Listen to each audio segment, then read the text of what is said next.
everyone, Cody Hayes here, and I'd like to welcome you to this lecture where we are looking at Dini ontology, or what is also called Kantian ethics, from Immanuel Kant, the German philosopher. And I have down below Kant's portrait, "We must fulfill our duty," which is very much the argument put forward by Kant in his ethics. So, Kant's ethics, Kantian ethics, often been described as Dini ontology, which essentially means, what we ought to do or what we should do.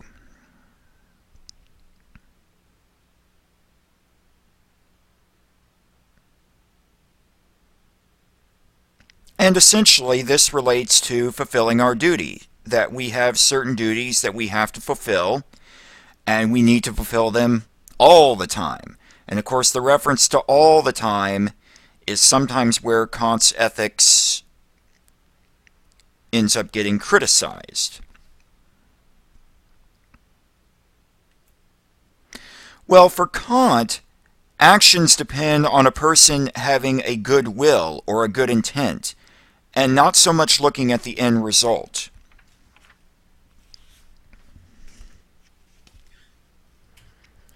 So I'm going to read here a portion of the primary source from the Grounding of the Metaphysics of Morals.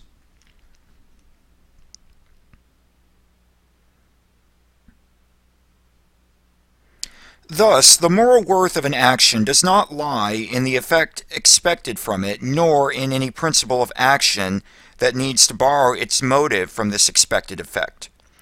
For all these effects, agreeable of one's condition, and even the furtherance of other people's happiness, could have been brought about also through other causes, and would not have required the will of a rational being, in which the highest and unconditional good can alone be found. Therefore, the preeminent good, which is called moral, can consist in nothing but the representation of the law in itself. And such a representation can admittedly be found only in a rational being insofar as this representation, and not some expected effect, is the determining ground of the will. This good is already present in the person who acts according to this representation, and such good need not be awaited merely from the effect. That's a strong difference there between the utilitarian ethics, seeking the greatest amount of good for the greatest number. Let me give a scenario, or actually the textbook gives a scenario of explaining how these two ethical theories would look: utilitarian ethics versus Kantian ethics. The textbook talks about this house somewhere in the Pacific Northwest,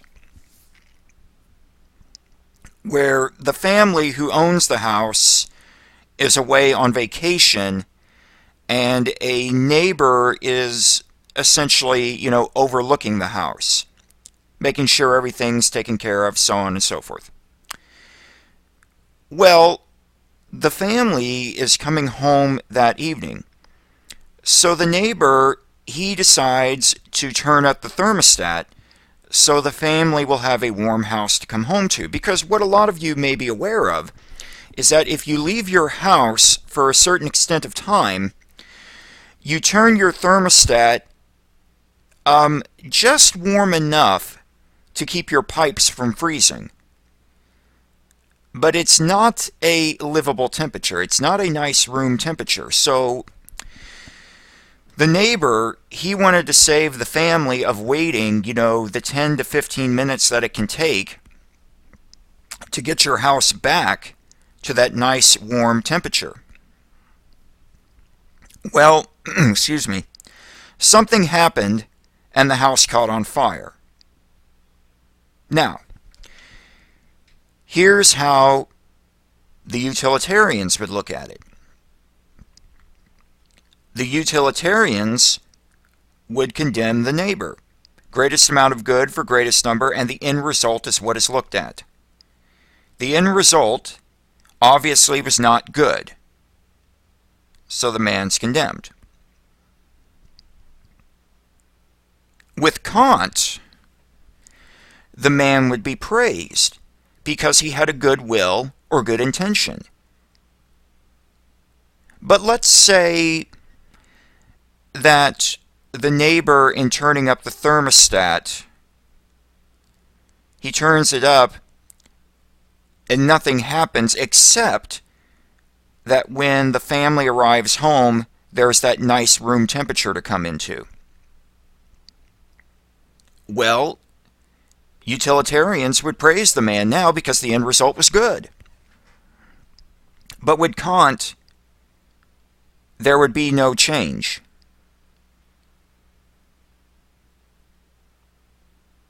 Because the man had good intentions. The end result did not matter as much as the proper intent. Let's give a different scenario. Let me have a quick sip of water here, and let me give a different scenario also comparing, the two ethics, utilitarian and Kantian ethics.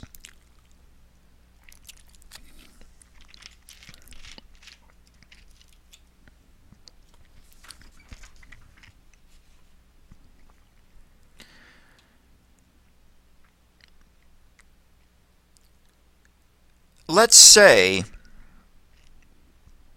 that you have some quote-unquote mad scientist that is wanting to build a destructive weapon to obviously cause all kinds of damage.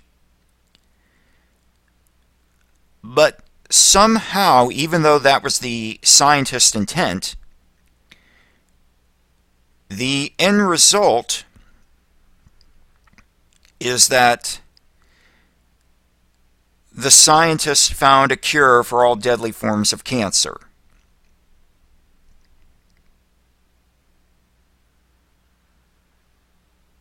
Utilitarians would ignore the original person's intent because the end result was good. It created the greatest amount of good for the greatest number.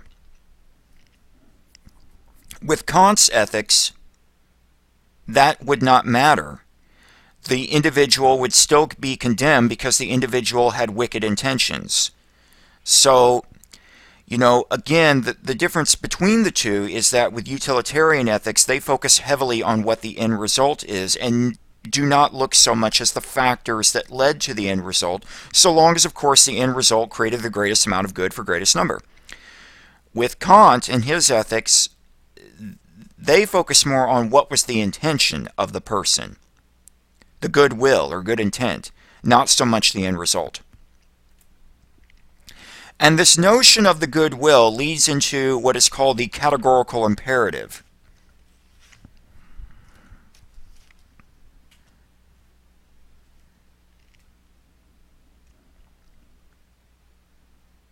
And also from the primary source, the grounding of the metaphysics of morals.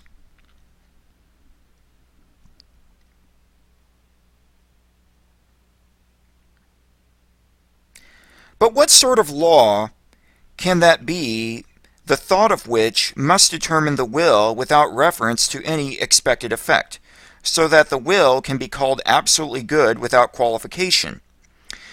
Since I have deprived the will of every impulse that might arise for it from obeying any particular law, there is none left to serve the will as principle except the universal conformity of its actions to law as such, i.e., that is, I should never act except in such a way that I can also will that my maximum should become a universal law.